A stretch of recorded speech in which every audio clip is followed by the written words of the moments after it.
Trailer launch, audio launch இப்போ நடக்க போகுது. அதுக்காக எல்லோரும் படத்தை பிடிச்ச எல்லா ஆர்டிஸ்ட்டு டெக்னீஷியன்ஸ்லாம் வந்துருக்கிறோம். படம் 3ஆம் தேதி தியேட்டரில் ரிலீஸ் ஆகிட்டு நீங்கள் எல்லோரும் வந்து உள்ள ட்ரெய்லர் இருப்பாங்க. தேங்க்யூ.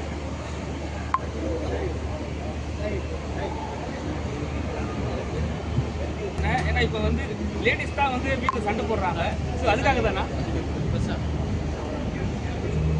இல்லை, டேரக்டர் செல்லா வந்து ஹீரோ விஷ்ணு விஷாலோட வந்து அந்த செகண்ட் பார்ட்டுடைய நரேஷன் சொன்னார். அது சொன்ன உடனே எனக்கு ரொம்ப பிடிச்சி போச்சு. அதனால் கட்டாக்குச்சி 2 போகலான்னு இப்படி போனால் நீங்கள் அந்த ப்ரோமோவே பார்த்துருப்பீங்க. அதுவே ஒரு டிஃப்ரெண்ட்டாக இருந்தது. தொடர்ச்சி சார், இந்த படம் வந்து டேபிள்லே நல்ல பெரிய வெற்றி அப்படிங்கிற மாதிரி ஒரு பேச்சு. சினிமா இக்கட்டமான காலத்துலேயும் இந்த அளவுக்கு சந்தோஷமாக தயாரிப்பாளர் இருக்காருன்னா என்ன காரணம் நினைக்கிறீங்க சார்?